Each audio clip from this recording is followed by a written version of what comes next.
एक और क्वेश्चन लिखिए। At some planet G is 1.96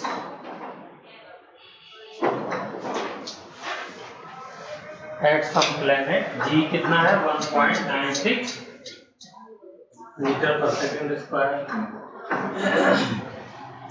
and it is safe to jump from a height of 2 meter. ठीक है, ये हमारी अर्थ है और यहाँ कहीं कोई प्लेनेट है, इसका जी जो है वो कितना है 1.96 है।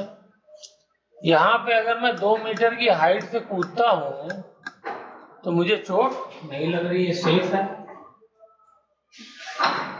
आ रही बात समझ में? तो ये कह रहा है question at some planet G is 1.96 if it is safe to jump from नहीं 2 मीटर पे अर्थ से सेफ है। 2 मीटर पे अगर मैं कूदता हूँ, कहाँ से? अर्थ पे कूदता हूँ 2 मीटर की हाइट से, तो ये क्या है? सेफ है।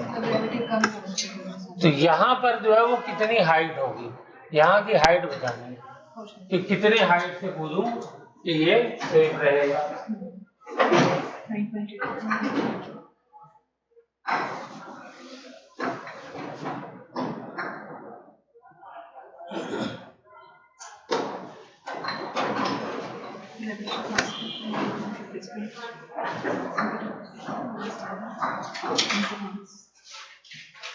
क्वेश्चन समझ में आया दोस्तों? 2 मीटर की हाइट से जमीन पर कूदा मैं तो मुझे चोट नहीं लगती है, ना हाथ पैर टूटते हैं। ठीक है, तो 2 मीटर की हाइट क्या होगी? सेफ होगी। अब यही मैं किसी दूसरे प्लेनेट पे जाकर के कूदूं, लेकिन वहां की ग्रेविटी जो है वो कितनी है? 1.96 है। ठीक है, या ऐसा करो 2 ले लो कैलकुलेशन के लिए, और इस वाली जी को कितना लोगे? 10 लोगे। ठीक है, तो कितनी हाइट से यहाँ पर कूदूंगा, मतलब प्लेनेट पे, कि सेफ रहूंगा?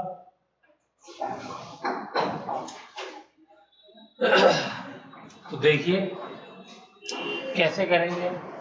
जब मैं ऊपर से कूदूंगा 2 मीटर हाइट से, मान लो ये 2 मीटर, तो क्या होगा?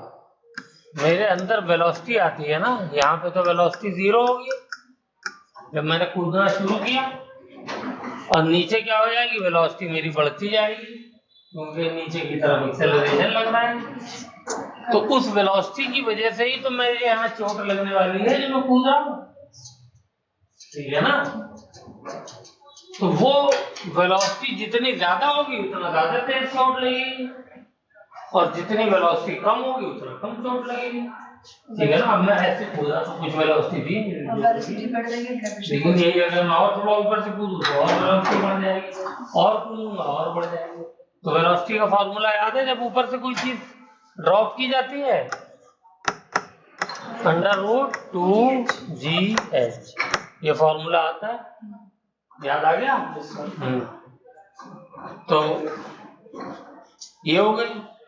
ठीक है, मान लेते हैं कि यहाँ पर ये अर्थ वाली वेलोसिटी है, ये अर्थ वाली हाइट है, और ये अर्थ वाली ग्रेविटी है इसके लिए। तो प्लेनेट वाली के लिए क्या हो जाएगी वेलोसिटी? p लिख देंगे। ग्रेविटी क्या हो जाएगी प्लेनेट वाली? p लिख देंगे। और हाइट क्या हो जाएगी प्लेनेट वाली के लिए? p लिख देंगे। ठीक है ना? तो इसको जो है वो आप डिवाइड कर दीजिए, velocity of planet divided by velocity of earth is equal to root से रूट कट गया, 2 से 2 कट गया, तो ऊपर क्या बचेगा? G P H P upon, बोलिए, जी ई एच ई, ये आ गया। अब इसमें वैल्यू रख दी, आंसर आ जाएगा। इसके तो जाना चाहिए, और एच ई 2 मीटर, बोलिए।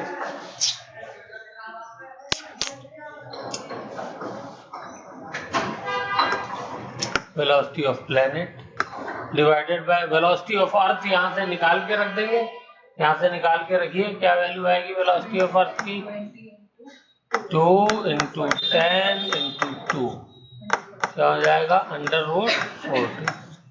ठीक है, तो √40 लिख देते हैं, √40। ओके, ग्रेविटी ऑफ प्लेनेट 2 हो गया, ग्रेविटी ऑफ अर्थ 10 हो गया, हाइट ऑफ प्लेनेट क्या हो गया, 2 दिया ना अर्थ की, इंटू 2 हो गया, और हाइट ऑफ प्लेनेट ये हमें फाइंड करना बस।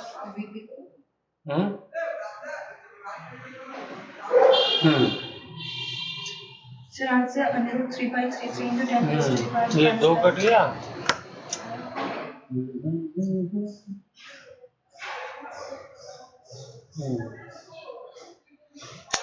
यहां से एक और चीज हमको समझनी चाहिए, ये जो वेलोसिटी ऑफ प्लेनेट है और वेलोसिटी ऑफ अर्थ आई है,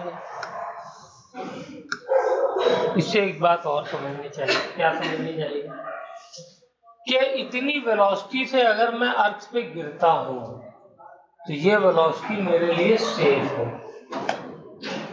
यही तो सारा खेल तो वेलोसिटी का है ना, कि कितनी वेलोसिटी से नीचे में अर्थ से आकर के टकरा रहा हूं, तो ये सेफ है।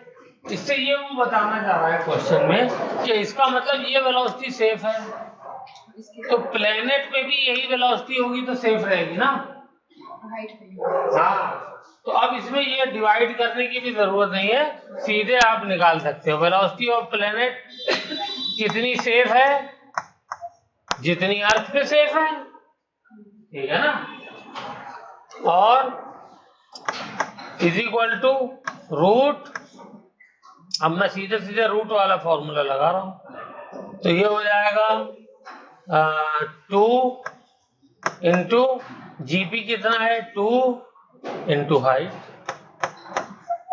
एचपी, तो यहां से निकालिए, तो दोनों तरफ स्क्वायर कर दीजिए, तो क्या हो जाएगा, दोनों तरफ स्क्वायर करने पे 40 इज इक्वल टू 4 एचपी, तो एचपी इज इक्वल टू कितना आ गया 10 मीटर। यानी यहाँ 2 मीटर सेफ है कूदना, तो वहां 10 मीटर की हाइट कूद सकते हैं। 10 मीटर की हाइट का मतलब हो गया 3 फ्लोर, 6 मीटर की हाइट हो गई 2/3 फ्लोर, यानी एक पूरा फ्लोर भी नहीं। बोलो ये बात समझ में आई?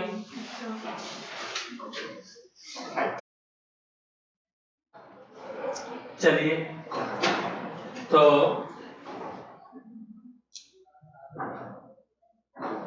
ये अर्थ स्टॉक्स वाला कर लिया था, इफेक्ट ऑफ रोटेशन कर लिया था।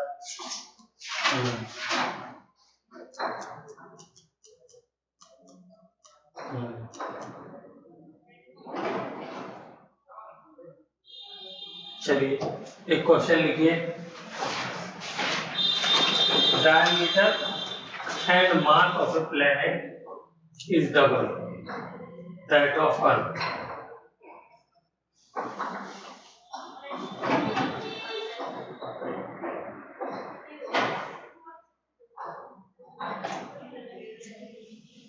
एक प्लैनेट है जिसका डायमीटर भी डबल है और मास भी डबल है, ठीक है। Then time period of a pendulum, time period of a pendulum at the surface of planet, at the surface of planet is how much time,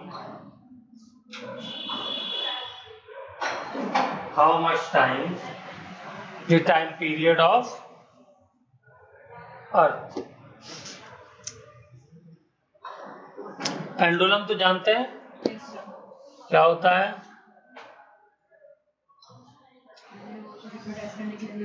हाँ, ये होता है पेंडुलम।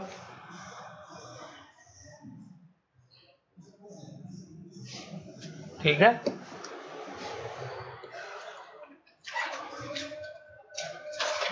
ये मैंने, इसकी लेंथ L है, मास M है। इसको क्या करते हैं, स्लाइटली ऊपर ले गया और यहाँ ले जा करके यहाँ पे वेलोसिटी जो है वो 0 है। इसे छोड़ा तो यहाँ पे खाली क्या होती है, इसके पास पोटेंशियल एनर्जी होती है। कितनी होती है पोटेंशियल एनर्जी, mgh। ये मेरा जो है पॉइंट है जहाँ पे मैंने पोटेंशियल एनर्जी को 0 मान लिया है। तो ये हाइट चढ़ा है, ये वाली हाइट यहाँ तक ले गया ना मैं ऊपर। तो अब क्या होगा, पोटेंशियल एनर्जी ग्रेविटी की वजह से ये नीचे आएगा तो पोटेंशियल एनर्जी कम होगी और काइनेटिक एनर्जी इसकी बढ़ती है। और क्या होता है, ऐसे घूमने लगता है, यहाँ से यहाँ, फिर यहाँ, फिर यहाँ, फिर यहाँ। ठीक है ना, दिस इज कॉल्ड पेंडुलम। इसका टाइम पीरियड कितना होता है, इसका टाइम पीरियड होता है 2 पाई, किसी को याद है फॉर्मूला, √L/G। ये इसका टाइम पीरियड है।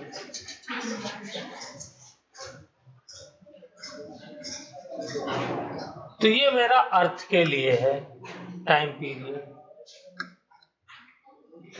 अब ये मुझे ले जाना है प्लेनेट पे, ये मैं प्लेनेट पे ले गया। कहाँ ले गया, प्लेनेट पे ले गया। प्लेनेट पे मास जो है वो 2 टाइम्स कर दिया, डायामीटर वो भी 2 टाइम्स कर दिया। तो कह रहा है कि टाइम पीरियड जो है वो कैसे चेंज होगा, कितना चेंज होगा।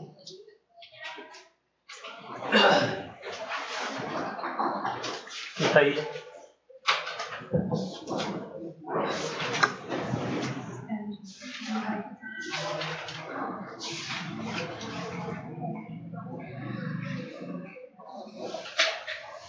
यहां जाने पे पेंडुलम में तो कोई चेंज आएगा नहीं, पेंडुलम तो वही ले जाना है ना, इसमें चेंज आएगा। टाइम पीरियड के फॉर्मूले में 2 ही चीज है, एक लेंथ है, एक ग्रेविटी है। तो ग्रेविटी में चेंज आएगा, प्लेनेट बदल गया है, उसका मास बदल गया है, उसका डायमीटर बदल गया है, तो ग्रेविटी बदल जाएगी ना।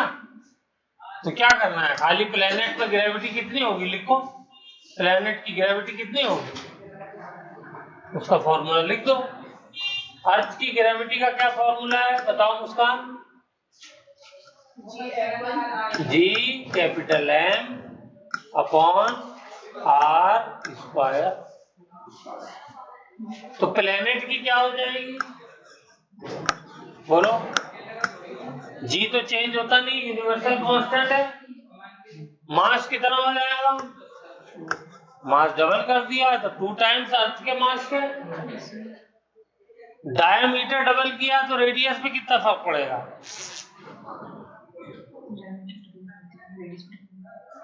रेडियस भी डबल हो जाएगा। जाहिर सी बात है, डायमीटर अगर ये है तो रेडियस इसका हाफ होता है। ठीक है ना, तो डबल हो जाएगा। डबल करने पे आप लाइन को डबल करो, ये रही इधर, तो इस बार रेडियस कितना हो गया, ये वाला हो गया। तो ये किसके बराबर होगा, 2r के बराबर होगा। तो यहाँ पे क्या हो जाएगा, 2 टाइम्स RE डबल हो गया का स्क्वायर। आ गया नहीं आ गया, है बेटा। हाँ, अर्थ से कंपेयर किया है ना, तो इसलिए अर्थ से कंपेयर करके ही तो मास लिखूंगा कि अर्थ के मास का डबल, अर्थ के रेडियस का डबल। हो गया। तो टाइम पीरियड, अब मैं इसको डिवाइड कर देता हूं, तो क्या क्या कट जाएगा, G से G कट गया, M से M कट गया और R² से R² कट गया। तो क्या बचा जरा बताना मुझे, ऊपर तो कुछ नहीं बचा, 1 बचा। नीचे क्या बचा, ऊपर 2 है और नीचे 4 है, तो ये कट गया। तो नीचे क्या बचा, 1/2। बोलिए, ठीक है। तो ये 1/2 बचा, ये ऊपर जाकर के क्या हो जाएगा, ऊपर जाकर के 2 हो जाएगा। बोलो जी, सही कर रहा हूं मैं? तो मुझे क्या लिखना है प्लेनेट के लिए? तो जी ऑफ प्लेनेट क्या हो जाएगा? जी ऑफ अर्थ डिवाइडेड बाय 2 हो जाएगा। उस प्लेनेट की ग्रेविटी अर्थ की ग्रेविटी से हाफ होगी।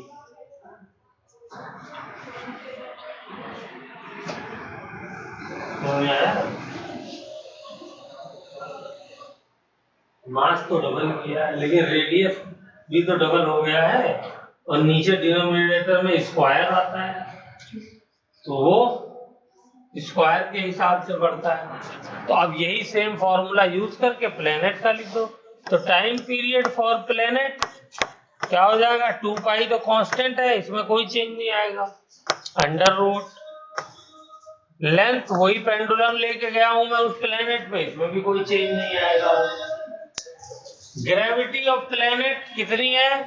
ग्रेविटी ऑफ प्लेनेट GE/2 हो गई है। GE/2 हो गई है। बस ये आंसर आ गया। इसको डिवाइड कर दीजिए, डिवाइड करके मुझे बताइए टाइम पीरियड में प्लेनेट पे जाकर के कितने का फर्क पड़ा।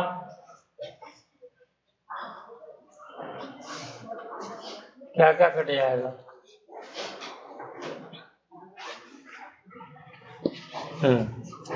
इसको डिवाइड करिए तो देखिए 2 पाई से 2 पाई कट गया, रूट से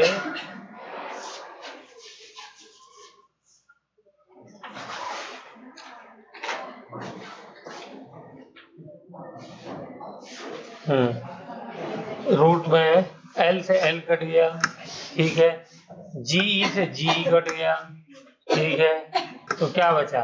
ऊपर तो बचा 1 और नीचे क्या बचा? नीचे बचा √1 L की जगह आया और GE की जगह 1/2 आ गया। बोलिए ठीक ही था? चेक करिए। तो time period at earth divided by time period of planet is equal to 1/2 ऊपर चला जाएगा, ठीक है, तो क्या हो जाएगा? √2 हो जाएगा। हो जाएगा, ध्यान से करना है, मैथमेटिक्स है सब। तो टाइम पीरियड ऑफ प्लेनेट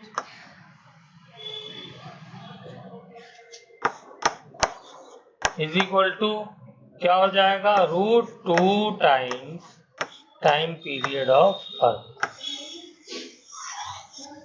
ये आंसर है। चेक करिए, जहां कोई डाउट है पूछिए।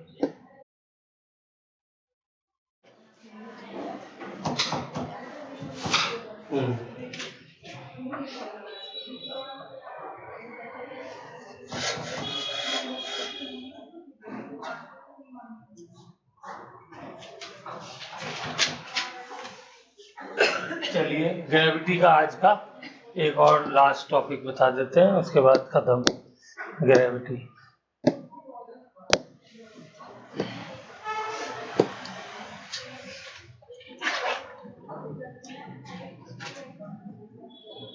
जो अर्थ होती है वो परफेक्टली स्फेरिकल नहीं होती, ठीक है, परफेक्टली स्फेरिकल नहीं होती है, घूमती है ना ये, तो घूमने की वजह से इसका पेट निकल जाता है। कहां पर? इक्वेटर, ठीक है, कैसे घूम रही है, ये एक्सिस ऑफ रोटेशन है, ऐसे ओमेगा से, तो क्या हो जाएगा? इस यहाँ पे क्या लगेगा? m⍵²r, इतना फोर्स लगेगा सेंट्रीफ्यूगल फोर्स बाहर की तरफ, तो यहाँ पे इसका थोड़ा सा पेट निकल जाता है, और वो पेट जो निकलता है कितना निकलता है? वो होता है तकरीबन चेंज इन रेडियस, वो होता है 21 किलोमीटर। कितना? एक बार क्वेश्चन ये पूछ चुका है इसलिए बता रहा हूँ, वरना 21 किलोमीटर से कुछ फर्क पड़ेगा? कितना होता है रेडियस ग्रेविटी का बताओ? 6400 किलोमीटर। अब इसमें 21 किलोमीटर कुछ भी नहीं है, नमक भी नहीं है, सारी बात समझ में। लेकिन उसने कहा, क्वेश्चन अब देखो क्या कहा उसने ये कहा कि पोल पे अगर जी है तो बताओ इक्वेटर पे जी से ज्यादा होगा, कम होगा, क्या होगा? ये क्वेश्चन था, नहीं आया था मेन में शायद आंसर। बताओ जी, खाली ये पूछा था बराबर होगा, कम होगा, ज्यादा होगा। अब देखो इतना टाइम आप लोगों ने लगा दिया, ये मतलब 5 सेकंड में आपको बताना चाहिए था आंसर। क्या फॉर्मूला है? G/m/r²। अरे ये जब बढ़ेगा, कुछ भी बढ़े तो ये कम होगा ना, चाहे 0.0001 खत्म होगा ना। तो यहाँ पे रेडियस ज्यादा है तो एक्सेलरेशन ड्यू टू ग्रेविटी कम हो जाएगी। वो मैं मान रहा हूँ कि बहुत ही कम होगी, ना के बराबर, नेग्लेजिबल। उतना तो हम अप्रोक्सीमेशन उससे कहीं गुना ज्यादा बढ़ा लेते हैं, लेकिन उसने तो क्वेश्चन ये पूछा कि बता दो कम होगा नहीं होगा। तो इसका मतलब पोल से जब हम इक्वेटर की तरफ, ये क्या है? पोल। ये क्या कहलाता है? इक्वेटर। तो इक्वेटर की तरफ जब हम जाते हैं तो क्या होता है? ग्रेविटी कम हो जाती है। क्यों कम हो जाती है?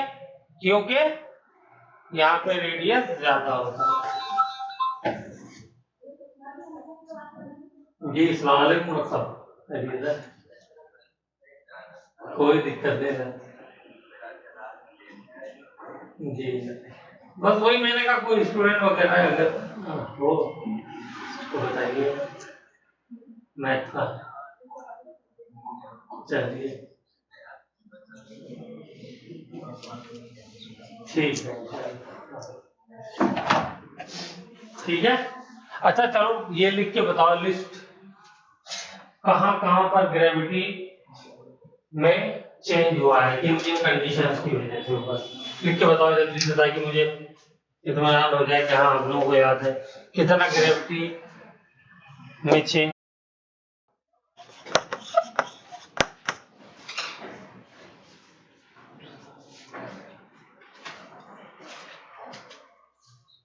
मतलब कुछ भी पढ़ा नहीं हो रहा यार, खाली क्या कर रहा हूँ, रटवा रहा हूँ जो पढ़ा चुका हूँ, छोटी मोटी चीजें। ये देखो ये क्वेश्चन आया होगा, when you move from equator to pole, equator से क्या किया, यहाँ खड़ा था मैं और यहाँ से पोल पे गया। The value of acceleration due to gravity बताओ, increases, decreases, same, फला ढमका पर increases, then decreases, यही सब। इक्वेटर से पोल पे जा रहा हूँ डिक्रीज होगी, यहाँ से यहाँ आता तो डिक्रीज होगी, बस इसी तरीके क्वेश्चन। यहाँ कोई मुश्किल थोड़ी बनता है। चलो आज का नया टॉपिक है gravitational potential energy. Gravitational potential energy,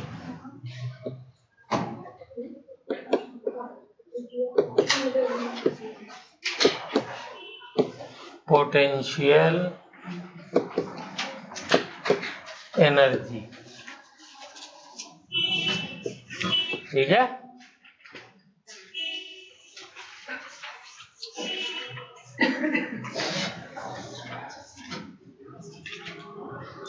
तो 2 मास रखे हुए हैं,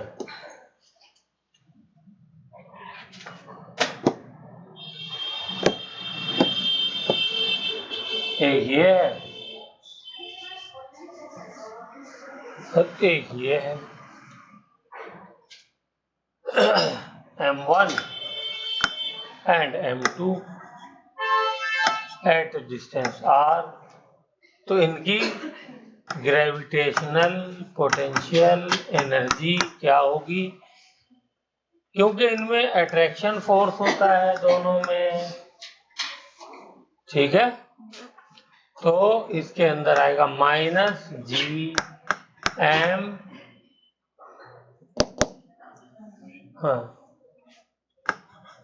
M1 M2 अपॉन R, ये इसकी पोटेंशियल है। सिंपल। अगर यही चार्ज होता, मान लो ये चार्ज Q1 होता, ये Q2 होता, तो इनकी पोटेंशियल एनर्जी ये तो हो गई ग्रेविटेशनल। इलेक्ट्रिकल पोटेंशियल एनर्जी क्या होती, वो भी यही होती, K Q1 Q2 upon R। और एनर्जी स्केलर क्वांटिटी है, ये तो बताने की जरूरत नहीं है। कोई भी एनर्जी हो वो कैसी क्वांटिटी होती है, स्केलर होती है, उसमें साइन वाइन की कोई टेंशन हमको नहीं है। तो ये देखो इलेक्ट्रोस्टैटिक में ये होती है, ग्रेविटेशन में ये। ठीक है।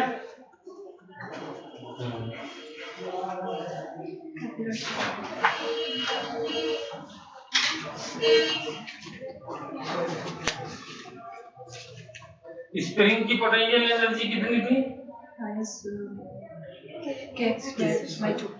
हाफ के स्क्वायर, ठीक है ना। चलिए, तो ये पोटेंशियल एनर्जी हो गई। अब इस पे एक दो क्वेश्चन कर लेते हैं, एक मैं कराऊंगा, एक आप करेंगे। एक स्क्वायर बनाइए, एक ट्राइंगल बनाइए। ये हो गया इक्विलैटरल ट्राइंगल एंड स्क्वायर।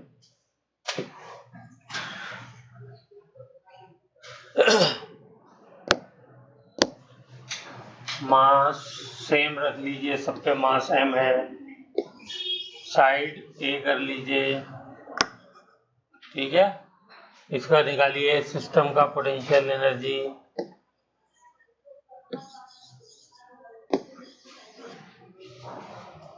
ए, ठीक है। क्या हो जाएगी पोटेंशियल एनर्जी, सबका मास m है, m। तो अब देखो फॉर्मूले में क्या था पोटेंशियल एनर्जी के,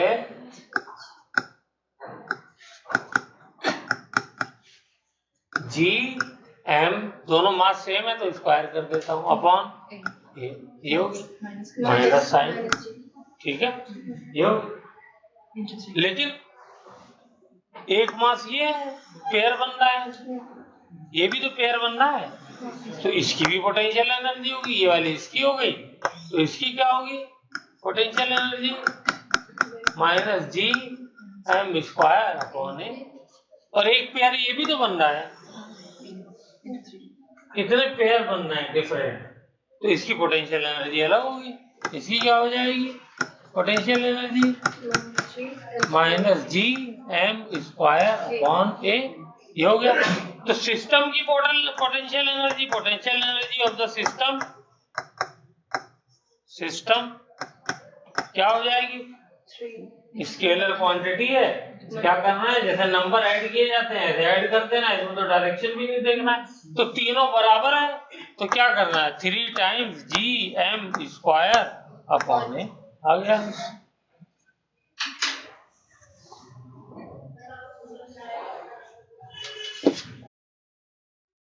फिर से बोलता हूं, ध्यान से सुनना है। हाँ, क्या हुआ, मुझे किसी चार्ज Q की वजह से R डिस्टेंस पे एक पॉइंट है P, वहां पे इस चार्ज की वजह से कितना पोटेंशियल है ये पता लगाना है। तो मैं क्या तरीका मेरे पास है कि मैं एक टेस्ट चार्ज जो इंफिनिटी पे पड़ा हुआ है, यूनिट पॉजिटिव चार्ज, उसको लेकर के आऊंगा पकड़ के P पॉइंट तक, लेकिन लाऊंगा कैसे, इस तरीके से कि उसकी वेलोसिटी में कोई चेंज ना हो। अगर वेलोसिटी में चेंज नहीं हुआ तो इसका मतलब change in kinetic energy zero हो गई, और change in kinetic energy zero का मतलब है work done by all forces is equal to zero, ठीक है। किसी तरीके की कोई भी काइनेटिक एनर्जी का चेंज फोर्सेस की वजह से नहीं आया है, ठीक है। ये वाला फॉर्मूला हमने कहां से सीखा था, वर्क एनर्जी थ्योरम से सीखा था, ठीक है। अब एक फॉर्मूला जब इसकी बात हो गई है तो ये बता दो, तो work done by conservative force किसके बराबर होता है, माइनस पोटेंशियल एनर्जी के, कंजर्वेटिव फोर्स के लिए है ये सिर्फ फॉर्मूला वैलिड, ये याद रखना, पढ़ा पढ़ा के बूढ़ा हो गया मैं। Work done by conservative force is equal to potential energy, वो भी माइनस। तो अब मैंने क्या किया, इसको यहाँ पे ले आया। ठीक, तो जल्दी से इसकी पहले तो पोटेंशियल एनर्जी लिख के बताओ सिस्टम की क्या हो जाएगी। तो अभी मैंने बताया था के क्यू, कैपिटल क्यू है, और दूसरा क्या है q not upon r, distance पे ले आया हूं तो होगी पोटेंशियल एनर्जी। यही तो बताया था। Good, very good. इसका पोटेंशियल क्या हो जाएगा, तो पोटेंशियल होता है बेटा पोटेंशियल एनर्जी जो कि यू से रिप्रेजेंट किया। अच्छा, पोटेंशियल एनर्जी कभी भी जो है ना किसी पॉइंट की डिफाइन नहीं है। बोलो क्या बताया मैंने? हाँ, ये हमने हाँ किया था। हाँ, वर्क पावर एनर्जी में बताया था। एक हमें रेफरेंस लेना होता है, ठीक है। तो हमेशा पोटेंशियल एनर्जी का चेंज डिफाइंड है, क्या है? तो फिर सर आपने यहाँ पे कैसे कर दिया ये पोटेंशियल एनर्जी इस पॉइंट की डिफाइन कर दी? कहते कुछ हो, बताते कुछ हो, लिखाते कुछ हो। तो देखो बेटा बिल्कुल सही है। तो देखो चेंज इन पोटेंशियल एनर्जी, ये मैं पी की वजह चेंज इन पोटेंशियल एनर्जी क्या होगी? Potential energy final minus potential energy initial, यही होगी ना। तो पोटेंशियल एनर्जी इनिशियल क्या होगी? क्यू और क्यू नॉट की डिस्टेंस कितना है इनके बीच में? आर, इंफिनिटी है। और इंफिनिटी से किसी भी नंबर को डिवाइड करोगे तो आंसर क्या आएगा? 0। इसलिए मैं लाया हूं, इतनी मेहनत मैंने बेवकूफी में नहीं करी है। एक्चुअली मैं एक टर्म को क्या करना चाह रहा था? 0। उसको करने के लिए 0 मुझे इतनी मेहनत करनी पड़ी कि चार्ज को इंफिनिटी से लाना पड़ा। समझ रहा हो? सांस फूल गया, पेट में भी दर्द हो रहा है। तो ये हो गया, ऐसा लग रहा है कि वाकई में लग गया हूं। तो फाइनल क्या हो गया? तो फाइनल तो यही वाला है जो इस कॉन्फ़िगरेशन में आ गई है, हैं? और ये कॉन्फ़िगरेशन फाइनल वाली जो है यू फाइनल, वही पोटेंशियल एनर्जी है। आ गई नहीं आ गई? तो किसी भी पॉइंट की का हमें अगर पोटेंशियल निकालना होता है तो हम क्या करते हैं? इंफिनिटी से लेकर के आते हैं चार्ज को, ठीक है। अभी मास के लिए करेंगे तो मास को इंफिनिटी से ले आएंगे, तो वो इंफिनिटी वाला फैक्टर क्या हो जाता है? 0। तो इसलिए उस पॉइंट की हमको मिल जाती है। वरना हमेशा किसी भी एक पॉइंट की आप चाहोगे कि पोटेंशियल एनर्जी मिल जाए तो नहीं मिलेगी। हमेशा पोटेंशियल एनर्जी का चेंज कैलकुलेट किया जाता है। इंफिनिटी से लाते हैं तो वो एक फैक्टर 0 हो जाता है, इसलिए उस पॉइंट की हमको मिल जाती है। तो this is a standard practice. तो पोटेंशियल एट ए पॉइंट या पोटेंशियल ऑफ ए सिस्टम क्या हो जाएगा? Potential energy divided by q not. तो ये क्या हो जाएगा formula? A q upon r, ये हो गया पोटेंशियल का फॉर्मूला, ठीक है। वो पोटेंशियल एनर्जी और ये पोटेंशियल है, इलेक्ट्रिक पोटेंशियल। अब आ जाओ ग्रेविटेशनल पोटेंशियल, इसी को बिल्कुल कॉपी करना है, ठीक है। तो कैसे कॉपी करें देखिए। Gravitational potential energy, potential energy क्या था? जी कैपिटल एम अर्थ का लेते हैं इनटू स्मॉल एम नॉट कर देता हूं अपॉन आर, ठीक है। ये होगी पोटेंशियल एनर्जी। यहां पे भी अब की बार मैंने क्या किया? अब की बार मैंने ये किया कि मास जो है वो इन्फिनिटी से जो लेकर के आ रहा हूं वो 1 kg का लेके आ रहा हूं, यूनिट मास। वहां पे 1 कूलम या 1 माइक्रो कूलम, यहाँ पे यूनिट मास 1 kg। ठीक है, वहां से लेके आ रहा हूं, उसको भी बिल्कुल इन्हीं कंडीशंस के साथ लाऊंगा, वेलोसिटी चेंज नहीं हो, ठीक है, और यूनिट मास हो, और मास हम लोग पॉजिटिव, उसमें नेगेटिव का कोई सेंस ही नहीं होता है, चार्ज में तो होता है, तो उसकी कोई बात की जरूरत नहीं है। तो यहाँ पे आने के बाद ये मास, ये तो बन जाएगा अर्थ मेरा, और ये बन गया स्मॉल मास जो मैं लेके आया, उसकी वजह से पोटेंशियल एनर्जी कितनी हो जाएगी, ये हो जाएगी जो भी सीखा मैंने। ठीक है, हाँ माइनस साइन आएगा, गुड, ये आ गया। ठीक है, तो पोटेंशियल कितना हो जाएगा, ग्रेविटेशनल पोटेंशियल, ग्रेविटेशनल पोटेंशियल इसको V से रिप्रेजेंट करते हैं, यहाँ पर भी V दिखा दीजिए, तो ये क्या हो जाएगा, -GME/r, बस वही m0 से डिवाइड कर दीजिए, वहां क्यों नॉट से डिवाइड किया, यहाँ पे m0 से कर दीजिए, मेरे पास जगह की कमी है तो इसलिए आप इसको लिख लीजिए।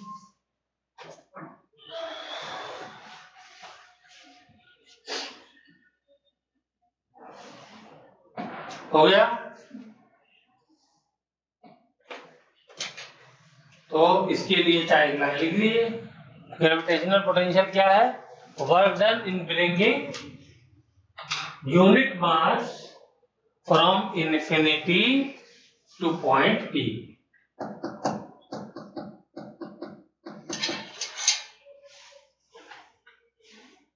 तो ये सिंपल सिंपल सी चीजें हो गई।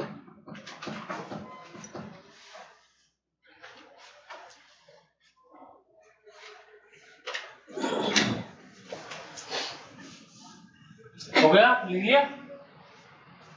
एक दिमाग में आपके सवाल आना चाहिए था, सर आज तक तो आपने हमको बेवकूफ बना दिया।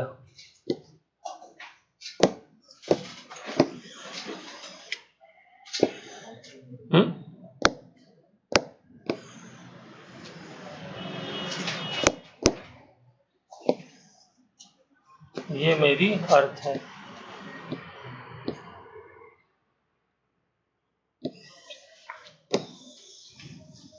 चलिए क्या बेवकूफ बनाया वो देखते हैं। ये सर आपने कहा है कि किसी बॉडी को अगर आप मास को h हाइट पे ले जाएंगे तो उसकी पोटेंशियल एनर्जी होती है कितनी,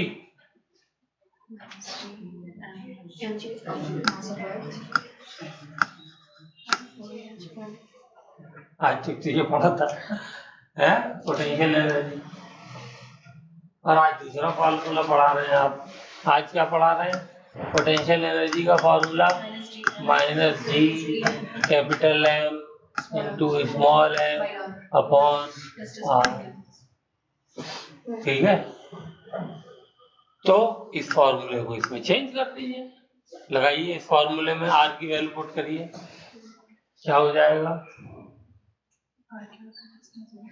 r क्या होता है, मतलब क्या, आपने तो सेंटर से इसका डिस्टेंस, तो क्या हो जाएगा ये r, small r will be equal to capital R plus h। ये वैल्यू रख करके निकालिए, देखो आता है नहीं आता तुम लोगों से यही formula.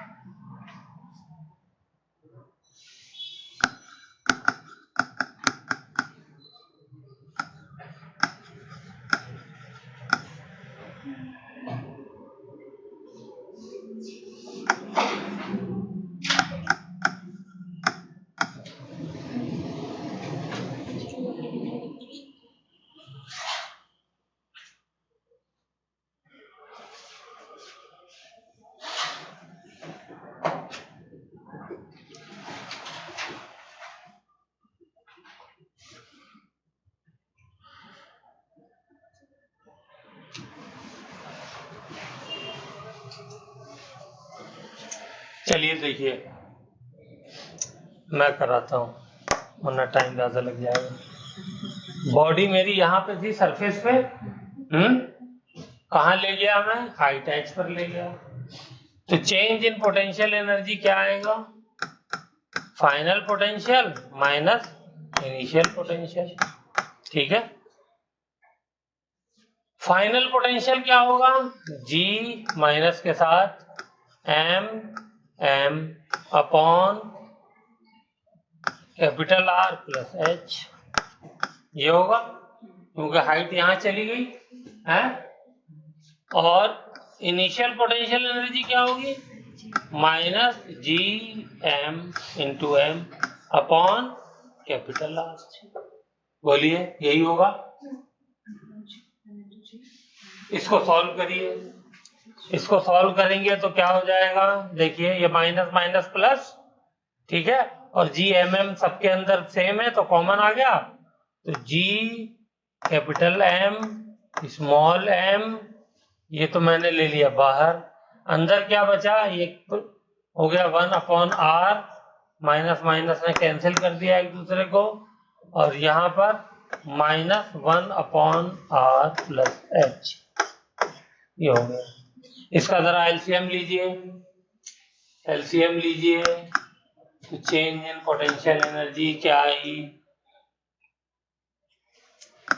R into r plus h.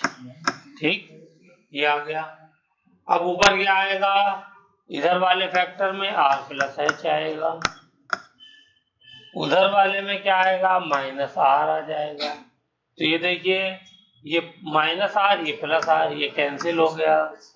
ठीक है, इनटू साथ में क्या है, G capital M small m, वो भी लिख देता हूं। ओके, तो अब क्या बचा, ऊपर H बचा और नीचे क्या बचा, R into r plus h. अच्छा, वेरी गुड। इसमें एक काम और कर लेते हैं,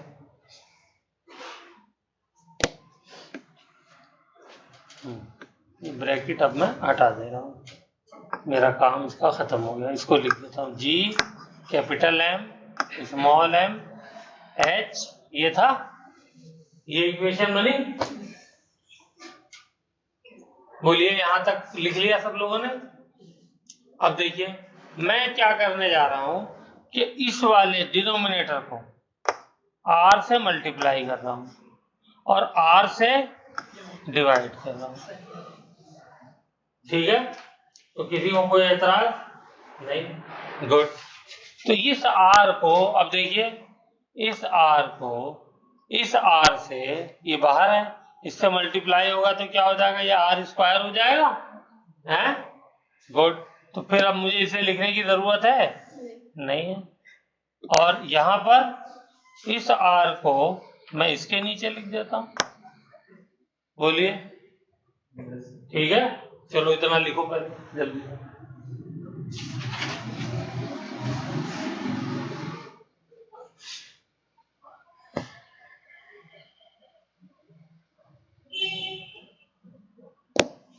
अब आगे बताइए क्या हो जाएगा, चेंज इन पोटेंशियल एनर्जी। ये बताइए ये क्या है, GMMR स्क्वायर। ये acceleration due to gravity at the surface है नहीं? गुड। ऊपर क्या बच गया, H बच गया। ठीक है, और अभी नीचे क्या रह गया है, बोलिए। ये मैंने M इसमें एक्स्ट्रा ले लिया है, ये M हटा दीजिए। तो मैं क्या करूंगा, सॉरी, M को यहां लिखूंगा, M into H। Acceleration due to gravity के फॉर्मूले में स्मॉल m नहीं आता ना, सिर्फ वाला चेक करो। G का फॉर्मूला क्या था, G capital M and R square. देखो वही आ गया। तो MGH हो गया है, हो गया नहीं हो गया, इसको मैं MGH लिख देता हूं और अच्छा लगेगा आप लोगों को। MGH डिवाइडेड बाय R को R ने काटा 1 हो गया, प्लस H/R। ये फॉर्मूला बन गया। बोलिए, बनेगा? नहीं, समझ में नहीं आया, दोबारा करो। आ गया? प्रियंका को नहीं आया। ये देखो, ये वाला पार्ट जो है ये G बन जाएगा, तो ये G लिख दिया मैंने, बाकी M है और H है एज इट इज, और नीचे इस R से इस वाले फैक्टर को डिवाइड किया तो R को R से डिवाइड किया 1, H को किया तो H/R हो गया बस। और ये जो हमारा फॉर्मूला है पोटेंशियल एनर्जी का mgh वाला, ये जब वैलिड है जब H is very very very small than R, ठीक है ना। तो 4 किलोमीटर के लिए वैलिड है, ये 10 किलोमीटर मान लो। तो जब ये इतना हो जाएगा स्मॉल, तो H/R कैन बी नेग्लेक्टेड।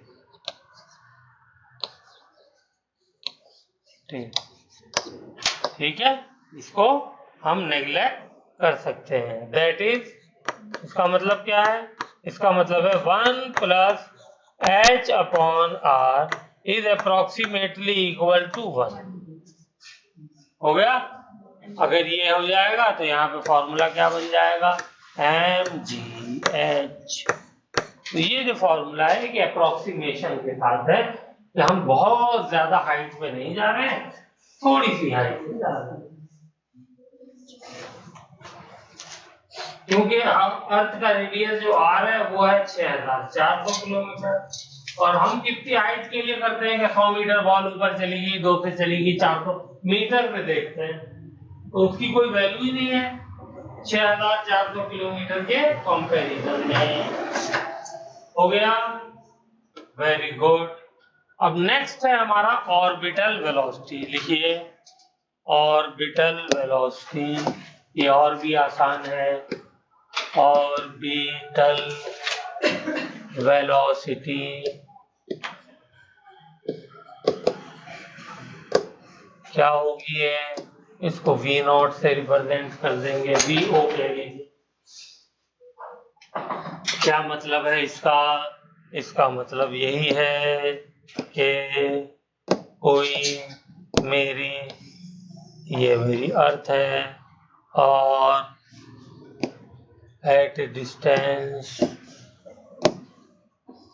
कुछ दूरी पे क्या कर रही है? एक सैटेलाइट घूम रही है, ठीक है।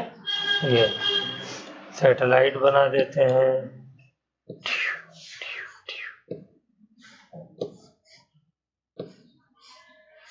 ये सैटेलाइट घूम रही है, ठीक है।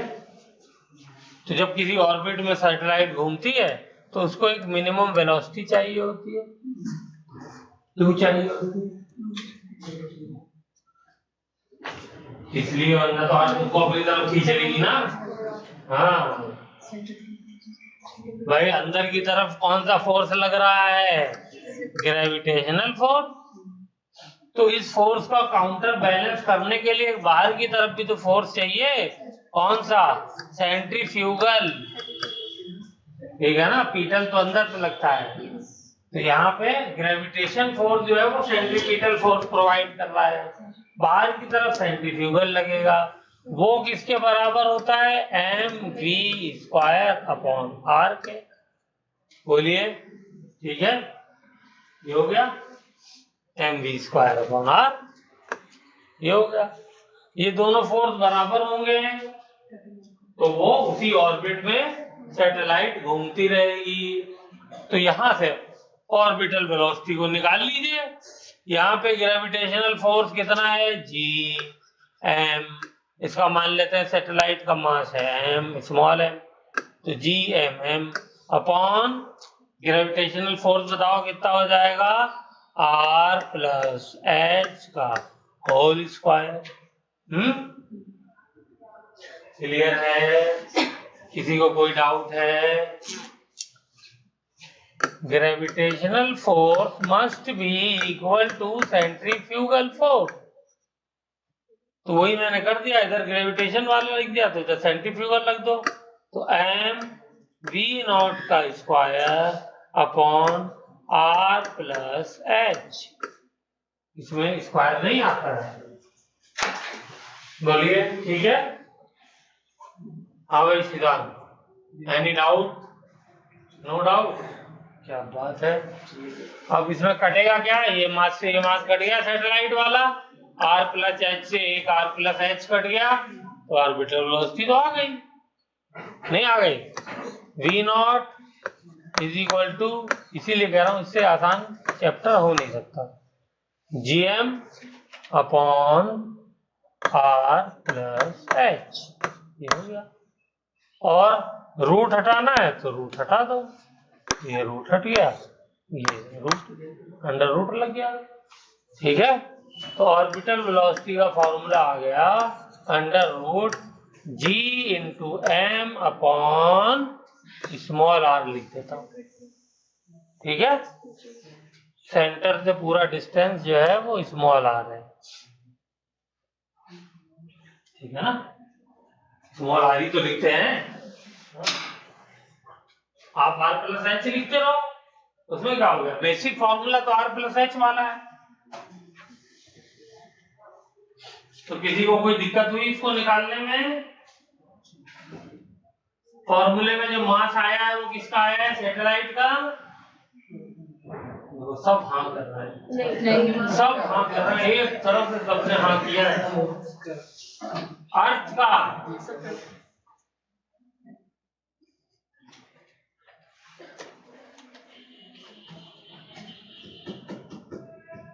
चलो, अच्छा टाइम पीरियड निकालते हैं इसी का, टाइम पीरियड।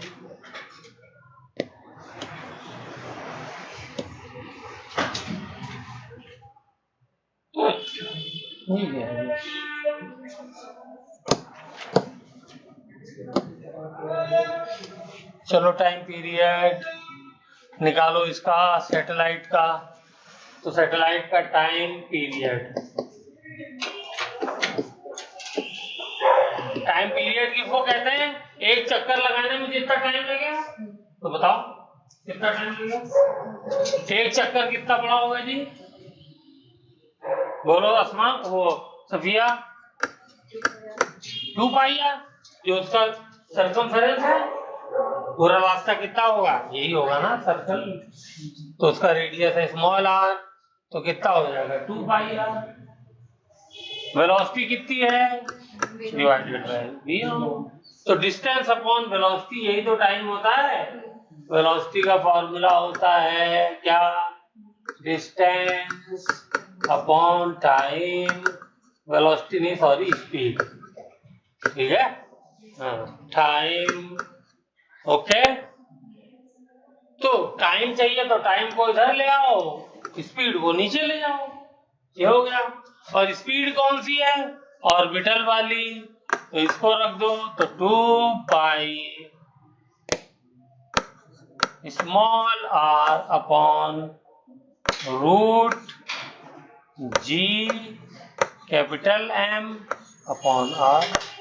इसको सॉल्व करो तो क्या फॉर्मूला आएगा, स्मॉल आर को ऊपर ले जाओ, और ये रूट में है तो मुझे दिख रहा है कि 2 पाई तो ऐसे एज इट इज रहेगा, ऊपर हो जाएगा r की power 3/2 divided by root G M. बताओ किसी को इसमें डाउट है, r की पावर 3/2 कैसे आया? ऊपर है r की पावर 1, नीचे है r की पावर 1/2, तो 1 + 1/2 करोगे तो 1 प्लस आधा 1.5 होगा ना, तो 1.5 क्या होता है, 3/2 ही तो होता है। तो यहां देखो टाइम पीरियड टी में मान लेता हूं इसको, ध्यान से जरा देखना प्लीज। टाइम पीरियड भाई 2 कांस्टेंट, पाई कांस्टेंट, जी कांस्टेंट, एम कांस्टेंट, तो किसके डायरेक्टली प्रोपोर्शनल है, r की पावर 3/2, ठीक है। और अगर मैं दोनों तरफ स्क्वायर कर दूं तो जरा बताना क्या आएगा। स्क्वायर कर दो तो टी की पावर 3 हो जाएगा। क्या बात है, टी की पावर 2 हो जाएगा। स्क्वायर कर रहा हूं ना जी। टी की पावर 2 डायरेक्टली प्रोपोर्शनल आर की पावर 3 हो जाएगा। इसका स्क्वायर करूंगा तो डिनोमिनेटर वाला 2 कट जाएगा।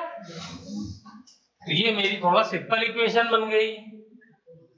ठीक है, लिखो जल्दी से, लिखो जल्दी, खत्म कहानी खत्म। ऑर्बिटल वेलोसिटी दी गई, लिख लिया। क्या बात है, काफी फास्ट हो गया।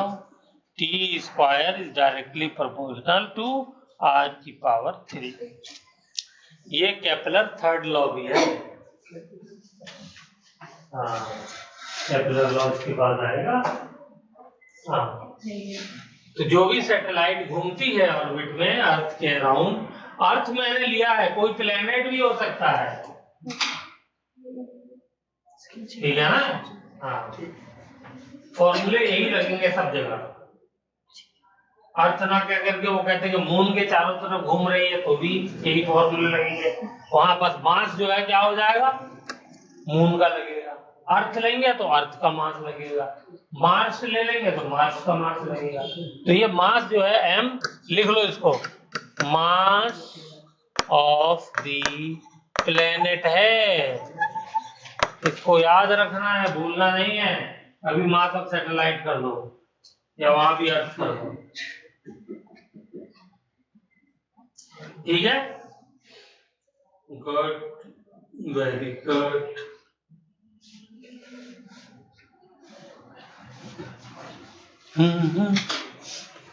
अच्छा, मैं कहाँ गया मेरा फॉर्मूला, ये रहा।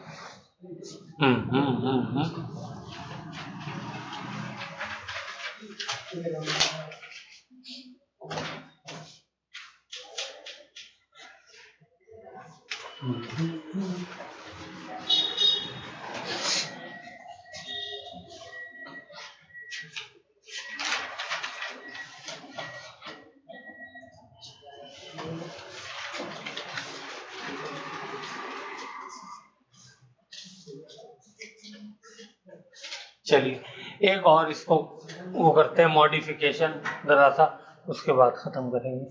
ये टाइम पीरियड का ये वाला फॉर्मूला दोबारा लिखते हैं, ये वाला यहाँ लिखते थे।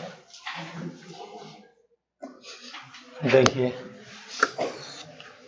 Time period is equal to 2 pi R की पावर 3/2 है। मैं इसको रूट ही लगा के लिखता हूँ तो क्या हो जाएगा, जब रूट लगा दूंगा तो नीचे का डिनोमिनेटर वाला 2 गायब हो जाएगा। ठीक है, खाली 3 रह जाएगा, डिवाइडेड बाय जी इंटू। ठीक है, ये भी एक फॉर्म है लिखने की। अब इसमें दूसरी फॉर्म जो असल मुझे लिखनी है वो ये लिखनी है कि मैं आर की जगह क्या करने जा रहा हूँ, आर की जगह मैं आर प्लस एच लिखने जा रहा हूँ। किसी को एतराज? आर क्या है, रेडियस, और कितनी हाइट है वही तो रहता है हमारा। ये मैंने पावर क्यूब कर दिया। Okay, good good, very good. Okay, अब एक काम ये करना है कि ऊपर वाले न्यूमरेटर को भी आर स्क्वायर से डिवाइड करो और डिनोमिनेटर को भी आर स्क्वायर से डिवाइड करो। करिए, 2 pi under root R plus H की क्यूब, इसको भी मैंने क्या किया, आर स्क्वायर से डिवाइड किया, और जी एम अपॉन आर, इसको भी आर स्क्वायर डिवाइड किया। तो तराजू के पलड़े बराबर हो गए ना। भाई जितने नंबर से न्यूमरेटर को डिवाइड किया उतने से डिनोमिनेटर को किया तो वही तो वैल्यू रहेगी। ऐसे भी देख लो, आर स्क्वायर से आर स्क्वायर कट गया, ऊपर वाले ही तो आया नंबर। अब देखो ये किसी और शक्ल में दिख रहा है आप लोगों को? यस, नीचे वाला हो गया जी। ठीक है, नीचे वाला क्या होगा, जी। अच्छा, if h is very very small than r, तो मैं क्या कर सकता हूँ, H/R को नेग्लेक्ट करके या 1 + H/R को नेग्लेक्ट करके मैं 1 मान सकता हूँ। मान सकता हूँ नहीं मान सकता? बोलो। अरे यार अभी ऊपर भी तो किया था। और यहाँ पे जब R से आप इसको वो करोगे,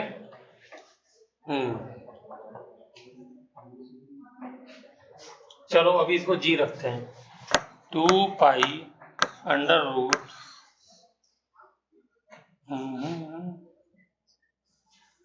तो ये फाइनली आएगा, ऊपर वाला फैक्टर इसमें आ जाएगा। देखो यहाँ पे R की पावर क्यूब आएगा और यहाँ आएगा H की पावर क्यूब, और बीच में सारे नंबर जितने भी होंगे उसमें H आएगा।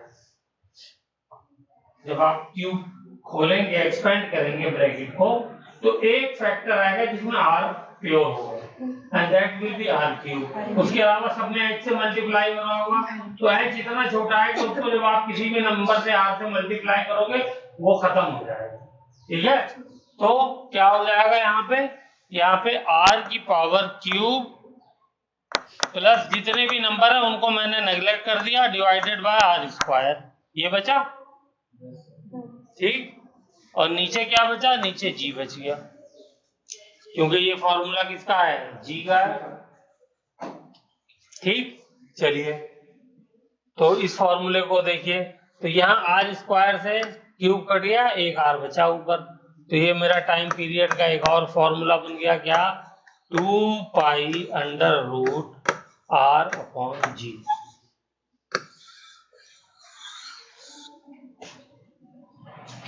ठीक है, ये फॉर्मूला बन गया। लेकिन वही H क्या है, ये H बहुत छोटा है, यानी कि हमारा जो सैटेलाइट है वो अर्थ के बिल्कुल करीब आ गया है। और फॉर्मूला इसका देखो पेंडुलम की तरह बन गया। पेंडुलम का भी यही टाइम पीरियड था नहीं, वहां पे L/G था, यहाँ R/G हो गया। तो ये मुझे आप लोगों को दिखाना है। तो हमारा हो गया है ये यहाँ पे। अब लास्ट टॉपिक रह गया एस्केप वेलोसिटी केपलर्स का, कल वो खत्म हो जाएगा, 2-4 क्वेश्चन करेंगे और उसके बाद ये चैप्टर फिनिश।